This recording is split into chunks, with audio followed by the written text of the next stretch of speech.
Good morning class 11 students. आज हम आपके लिए एक नया चैप्टर इंट्रोड्यूस कर रहे हैं, क्योंकि सबसे पहले मैं क्लास 10 को मुबारकबाद देता हूं कि उन्होंने अपनी बोर्ड एग्जामिनेशन में बहुत ही अच्छी परफॉर्मेंस दी और बहुत अच्छा उनका रिजल्ट आया। तो सबको मेरी तरफ से कॉन्ग्रेचुलेशन। आज हम क्लास 11th का, जिसने अभी तक 11th क्लास का कोई भी लेक्चर अटेंड नहीं करा है वो यहाँ से स्टार्ट कर सकता है। तो हमारा सबसे पहला लेक्चर जो है क्लास 11th का, मैं जो अभी आपको नया चैप्टर सिखा रहा हूँ, चैप्टर का नाम है स्टेट्स ऑफ मैटर। ठीक है, तो हम एक चैप्टर यहाँ पे स्टार्ट कर रहे हैं जिसका नाम है स्टेट्स ऑफ मैटर। ठीक, तो मैटर की दो स्टेट्स जो हैं वो हम यहाँ पे डिस्कस करेंगे, दैट इज गैस और लिक्विड स्टेट। गैसीय स्टेट और लिक्विड स्टेट हम यहाँ पे इंट्रोड्यूस कर रहे हैं आप लोगों के लिए। ठीक है, तो सबसे पहले हम गैसीय स्टेट की बात करेंगे। गैस क्या होती है, गैसेस की कुछ प्रॉपर्टीज को समझने की कोशिश करेंगे। अगर हम सॉलिड की बात करते हैं तो सॉलिड्स में कॉन्स्टिट्यूएंट पार्टिकल्स, मतलब जो पार्टिकल्स होते हैं सॉलिड्स के, वो बहुत टाइटली जुड़े होते हैं इस तरह से।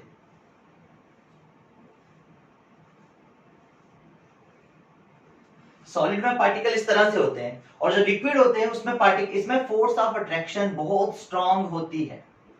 ठीक है, जो सॉलिड्स होते हैं उसमें कांस्टेंट पार्टिकल आपस में बहुत टाइटली जुड़े होते हैं, उसमें फोर्स ऑफ अट्रैक्शन बहुत स्ट्रांग होती है। और जब लिक्विड की बात करें तो लिक्विड में यही अट्रैक्शन थोड़ी वीक हो जाती है और पार्टिकल्स थोड़े दूर हो जाते हैं। तो लिक्विड में ये फोर्स ऑफ अट्रैक्शन थोड़ी कम हो गई, ये सॉलिड था, ये लिक्विड था, और अब आ जाएगी गैस। गैस में ये अट्रैक्शन बिल्कुल खत्म हो जाती है और एक पार्टिकल यहाँ पे है, एक पार्टिकल यहाँ पे है, एक पार्टिकल यहाँ पे है, एक पार्टिकल यहाँ पे है। पार्टिकल्स अब रैंडमली घूमेंगे। ठीक है, ओके, तो ये आपके पास गैसियस स्टेट है। तो गैसियस स्टेट में जो पार्टिकल्स हैं वो बहुत दूर दूर होते हैं, उनके बीच में कोई भी फोर्स ऑफ अट्रैक्शन नहीं है। ये माना जाता है, ये थ्योरी है काइनेटिक थ्योरी ऑफ गैसेस, कि जो पार्टिकल्स होते हैं वो एक दूसरे से बहुत दूर होते हैं, उनका आपस में एक दूसरे के साथ कोई इंटरेक्शन नहीं होता। ठीक है, तो ये थे गैसेस के कुछ पॉइंट्स मैंने आप लोगों को बताए। पहला कि इसमें जो पार्टिकल्स हैं, गैस पार्टिकल्स, वो बहुत दूर दूर होते हैं, उनमें एक दूसरे के साथ कोई अट्रैक्शन रिपल्शन नहीं है, इंटरेक्शन ही नहीं है। ठीक है, और क्या प्रॉपर्टीज हैं गैसेस की, देखो मैं आपको बताता हूं। सबसे पहले डिफ्यूजन की, जो गैसेस हैं वो डिफ्यूज होती हैं।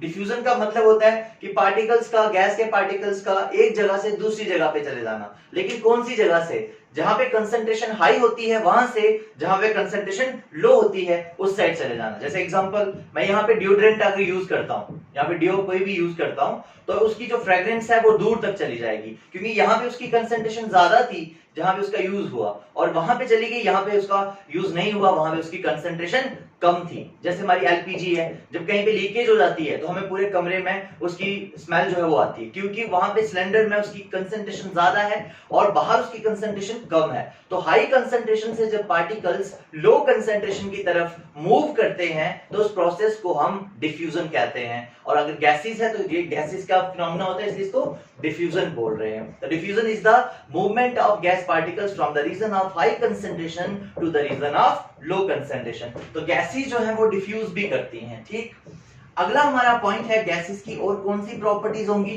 कि गैसेस ना कंप्रेसिबल होती हैं, हम उनको कंप्रेस कर सकते हैं। They are compressible, gases are compressible. ठीक है, और what are the measurable properties of gases. सबसे इंपॉर्टेंट पॉइंट पे मैं भी आ रहा हूं आपके सामने, कि जो गैसेस होती हैं क्या उनका कोई पर्टिकुलर वॉल्यूम है? नहीं, उनका वॉल्यूम नहीं होता। उनको अगर हम 1 ml गैस को 5 लीटर कंटेनर में डाल दें तो वो पूरे के पूरे कंटेनर को ही ऑक्यूपाई कर लेंगी। ठीक है, उसका वॉल्यूम नहीं होता, ना उनकी शेप है। अब हम बात करते हैं कि गैसेस की मेजरेबल प्रॉपर्टीज कौन सी हैं जिनको हम मेजर करेंगे, वही हमारा पहला टॉपिक भी रहेगा। तो पहली प्रॉपर्टी जो मेजरेबल प्रॉपर्टी है वो है हमारे पास वॉल्यूम। ठीक, सेकंड प्रॉपर्टी है टेम्परेचर, और थर्ड प्रॉपर्टी है प्रेशर। ये तीन प्रॉपर्टीज जो हैं वो गैसेस की मेनली मेजरेबल प्रॉपर्टीज हैं। वॉल्यूम को हम टेम्परेचर और प्रेशर, वॉल्यूम की अगर हम बात करें तो कुछ हमारे पास पॉइंट्स हैं जो वॉल्यूम के बारे में हमको बताते हैं कि अगर हम वॉल्यूम की बात करते हैं तो सबसे पहले मैं लिखूंगा 1 क्यूबिक मीटर, और ये किसके बराबर होता है 10⁻³ डेसीमीटर क्यूब, और ये किसके बराबर होता है 10⁻6 सेंटीमीटर क्यूब। आपको मैं बता दूं कि सेंटीमीटर क्यूब का मतलब मिलीलीटर होता है और डेसीमीटर क्यूब का मतलब लीटर होता है। ठीक है, अगर कहीं पे लिखा है ना 3 सेंटीमीटर क्यूब क्यूबिक सेंटीमीटर तो इसका मतलब है 3 ml, और कहीं पे लिखा है 4 क्यूबिक डेसीमीटर तो इसका मतलब है 4 लीटर की बात हो रही है। ठीक है, तो ये चीज आपको याद रखनी है। यहाँ पे आपको क्लियर पता चल गया होगा कि सेंटीमीटर क्यूब ही मिलीलीटर है और डेसीमीटर क्यूब ही लीटर है। नेक्स्ट बात करते हैं टेम्परेचर की, तो केल्विन इसके यूनिट है। ठीक है, अगर कभी टेम्परेचर सेल्सियस में दे रखा हो तो उसको केल्विन में कैसे कन्वर्ट करते हैं +273। तो अगर डिग्री सेल्सियस में टेम्परेचर दिया है आप इसमें 273 ऐड कर दो तो ये केल्विन में कन्वर्ट हो जाएगा। ठीक है, तो आपको मैक्सिमम केल्विन में ही टेम्परेचर लेना होता है। नेक्स्ट है प्रेशर, तो प्रेशर के दो यूनिट्स हैं, एक तो एटमॉस्फेयर है और एक तो है बार, और इन दोनों का आपस में क्या रिलेशन है वो मैं अभी आपको बताने जा रहा हूं। अगर कहीं पे लिखा हो 1 एटमॉस्फेयर, ठीक है, अगर कहीं पे लिखा हो 1 एटमॉस्फेयर तो उसका मतलब होता है 76 सेंटीमीटर या फिर 760 मिलीमीटर ऑफ Hg मरकरी, इसको हम 760 टॉर भी बोलते हैं। बेटे 1 एटमॉस्फेयर इन चीजों के बराबर होता है। अगर कभी न्यूमेरिकल में लिखा है कि प्रेशर भाई 760 mmHg है तो उसका मतलब है 1 एटमॉस्फेयर की बात हो रही है। 76 सेंटीमीटर है तो इसका मतलब 1 एटमॉस्फेयर की बात हो रही है। 760 टॉर है इसका मतलब 1 एटमॉस्फेयर की बात हो रही है। ठीक है, उसके अलावा अगर हम बात करें 1 बार प्रेशर की, एक और भी यूनिट है बार, BAR, और बार और एटमॉस्फेयर का आपस में क्या रिलेशन है वो मैं आपको बता देता हूं। 1 bar equals to 0.987 atmosphere, 1 bar is equals to 0.987 atmosphere होता है। ठीक है, मतलब यहां से ये क्लियर होता है कि एटमॉस्फेयर बड़ा यूनिट है और बार जो है वो छोटा यूनिट है। तो ये आपके पास कुछ डाटा मैंने आप लोगों को बताया है जो आपको याद रखना है। ठीक है, ये बहुत ही इंपॉर्टेंट है न्यूमेरिकल्स के लिए। अगर कहीं पे देखो लिखा होगा 0.987 एटमॉस्फेयर तो समझ आना 1 बार के बराबर है। अगर कहीं लिखा है 760 mm ऑफ Hg इसका मतलब है 1 एटमॉस्फेयर प्रेशर की बात वहां पर हो रही है। ठीक है बच्चे, तो ये मैंने आपको बताया कि गैसेस की 3 मेजरेबल प्रॉपर्टीज हैं जिनको हम बहुत अच्छे से मेजर कर सकते हैं, और वो क्या है वॉल्यूम, टेम्परेचर, प्रेशर। ये आपको न्यूमेरिकल में यूज आएंगी, और जो हम फर्स्ट टॉपिक पे जा रहे हैं अभी उसमें भी बहुत इंपॉर्टेंट है। ठीक है, तो इसको मैं मिटा रहा हूं, आप पहले स्क्रीनशॉट ले लीजिए इसका।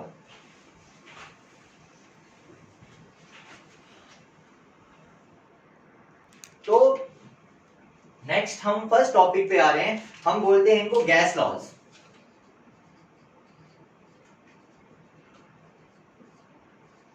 तो हमारे पास पहला गैस लॉ है बॉयल्स लॉ। ठीक, बॉयल्स लॉ दिया था रॉबर्ट बॉयल ने 1662 में। बहुत ही इंटरेस्टिंग ये लॉ है। ये क्या कहता है, देखो मैं पहले इसको आपको समझाने की कोशिश करता हूं सिंपल लैंग्वेज में। ये हमारे पास एक कंटेनर है और इस कंटेनर में गैस मॉलिक्यूल्स हैं। ठीक है, और यहां पर हम एक पिस्टन लगा देते हैं।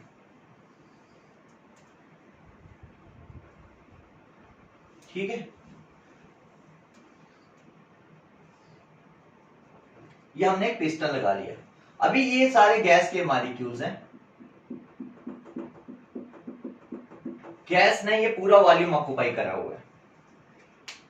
यहां पे एक चीज सबसे पहली कंडीशन टेम्परेचर कांस्टेंट रखना है आपने, और वॉल्यूम गैस का जो मास है वो गिवन है, जितना है वही रहेगा, गैस और नहीं डालनी है हमको। टेम्परेचर कांस्टेंट है। ठीक, अब देखो टेम्परेचर कांस्टेंट, तो क्या करेंगे, अगर मैं इस पिस्टन को पकड़ के, अभी गैस का ये वॉल्यूम है पूरा, इतना पूरा गैस ने वॉल्यूम ऑक्युपाई करा हुआ है। अब अगर मैं पिस्टन को पकड़ के नीचे ले आऊं, फार से मैं पिस्टन को पकड़ के नीचे ले आता हूं, एक और डायग्राम बना लेते हैं यहां पे।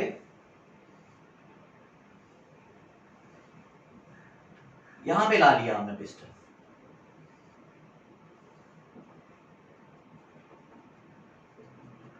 तो अब क्या होगा, गैस के मॉलिक्यूल सारे इकट्ठे हो जाएंगे। आपने क्या किया, ऊपर से नीचे की तरफ प्रेशर लगाया, प्रेशर आपने बढ़ाया यहां पे, तो जब आपने प्रेशर बढ़ाया तो वॉल्यूम अब सिर्फ इतना सा रह गया, तो वॉल्यूम कम हो गया। इसका मतलब ये है कि अगर हम प्रेशर बढ़ा रहे हैं ऊपर से, पहले इतना वॉल्यूम था, प्रेशर बढ़ाया, वॉल्यूम इतना सा हो गया, तो प्रेशर बढ़ाएंगे वॉल्यूम कम होगा, प्रेशर बढ़ाएंगे, पहले वॉल्यूम ये था, प्रेशर बढ़ाया वॉल्यूम कम हो गया। तो सिंपल सी बात है, बॉयल्स लॉ क्या कहता है कि अगर हम टेम्परेचर को कांस्टेंट रखते हैं, टेम्परेचर को क्यों कांस्टेंट रखना है ये भी बता देता हूं, क्योंकि अगर हम टेम्परेचर को कांस्टेंट नहीं रखेंगे तो ये जो गैस के मॉलिक्यूल्स हैं, जैसे अगर हम टेम्परेचर बढ़ा दें तो क्या होगा, तो ये जो गैस के मॉलिक्यूल्स हैं ये भी हीटअप हो जाएंगे, इनकी काइनेटिक एनर्जी बढ़ जाएगी, और जब इनकी काइनेटिक एनर्जी बढ़ेगी ये भी स्ट्राइक करेंगे, यहां एक दूसरे के साथ स्ट्राइक करेंगे, और पिस्टन के साथ भी स्ट्राइक करेंगे। जब ये पिस्टन के साथ स्ट्राइक करेंगे तो पिस्टन ऊपर की तरफ चला जाएगा, मतलब प्रेशर और वॉल्यूम का एग्जैक्ट रिलेशन हम समझ नहीं पाएंगे, इसीलिए उसने टेम्परेचर को कांस्टेंट रखा हुआ है। ठीक है, तो सिंपली ये लॉ क्या कह रहा है कि अगर हम टेम्परेचर को कांस्टेंट रखते हैं और हम प्रेशर को बढ़ाते हैं तो वॉल्यूम कम हो जाता है, मतलब प्रेशर और वॉल्यूम आपस में इनवर्सली प्रोपोर्शनल है। ठीक है, सो देखेंगे क्या कह रहा है ये law, according to Boyle's law,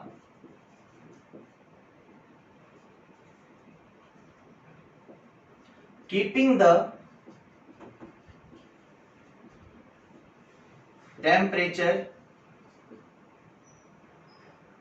constant, the volume of given mass of gas is inversely proportional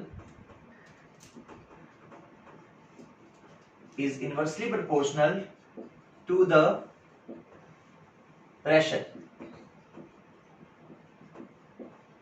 ठीक है, तो प्रेशर और वॉल्यूम इनवर्सली प्रोपोर्शनल हो गए, दैट इज मैथमेटिकली कैसे लिखेंगे कि pressure is inversely proportional to volume, और P is equals to K into 1 by B. K is the constant of proportionality. Constant of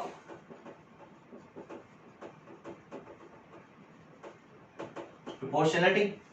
अब B को यहां पे ले आइए तो क्या हो जाएगा, P B is equals to K, मतलब प्रेशर और वॉल्यूम का जो प्रोडक्ट है वो हमेशा कांस्टेंट आएगा, मतलब P डॉट B, इसको फर्स्ट इक्वेशन बना लें, प्रेशर और वॉल्यूम का जो प्रोडक्ट है ना वो हमेशा कांस्टेंट आएगा, therefore product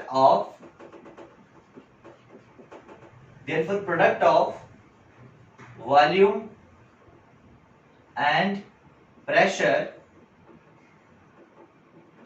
is always constant at constant temperature। Pressure बढ़ेगा वॉल्यूम कम हो जाएगा, लेकिन आंसर कांस्टेंट ही आएगा। देखो एग्जांपल देखो, फार से हमारा प्रेशर 10 था और वॉल्यूम 5 था, तो दोनों का प्रोडक्ट कितना आया 50।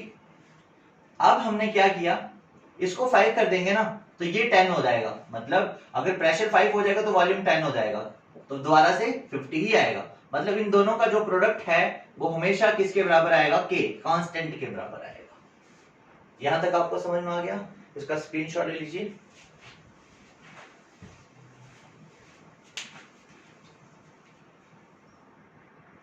तो नेक्स्ट हम मैथमेटिकली इसको देख लेते हैं। अगर हम ये कंसीडर करते हैं हमारे पास कोई गैस है जिसका पहले वॉल्यूम था B1 एंड प्रेशर कितना था P1 और टेम्परेचर था T, और बाद में उसी गैस का वॉल्यूम हो गया B2 और प्रेशर हो गया T2, टेम्परेचर तो कांस्टेंट है, T ही रहेगा। अब इस इक्वेशन के लिए इसको बनाता हूं मैं सेकंड, इसको बनाता हूं थर्ड। लिखना क्या आपको मैंने बता दिया, let us consider a gas having volume V1 and pressure P1 and after some time its volume becomes B2 and pressure P2। ठीक है, अब फर्स्ट और सेकंड इन दोनों इक्वेशन को कंपेयर करते हैं। पहली इक्वेशन के अकॉर्डिंग अगर मैं बात करूंगा तो हमारे पास अभी क्या आया था कि जो P1 है, यहां लिखता हूं P अपॉन B था ना, मतलब PB इक्वल्स टू K था, तो यहां पे आप क्या लिखेंगे, P1 B1 equals to K and P2 B2 equals to K। तीसरी भी होती तो P3 B3 करते, और सिंपली मैं बोलूं तो क्या आएगा, P B equals to K।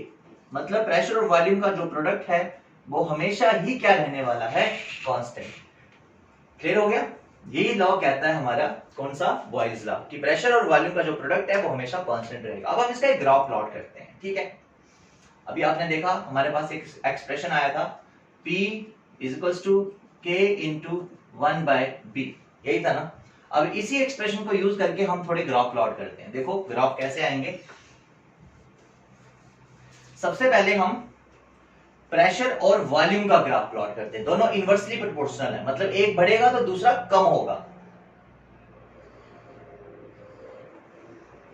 तो अगर हम इसका ग्राफ प्लॉट करेंगे तो वो कुछ ऐसा है। यहां पे मैं प्रेशर लिखता हूं, यहां पे वॉल्यूम। ऐसा ग्राफ क्यों आया ये, देखो यहां पे वॉल्यूम 0 था, यहां पे वॉल्यूम कम था, तो प्रेशर सबसे ज्यादा था। ठीक है, और यहां पे वॉल्यूम सबसे ज्यादा हुआ तो यहां पे प्रेशर सबसे कम हो गया। तो ऐसा ग्राफ अगर आपके पास आता है तो ये ग्राफ होगा P वर्सेस B का ग्राफ। ठीक है, कि भाई एक बढ़ेगा तो दूसरा कम हो जाएगा। अगर हम P वर्सेस 1/B का ग्राफ बनाएं तो 1/B, सो मैं लिख देता हूं 1/B इक्वल्स टू x, ऐसे ही मान लिया।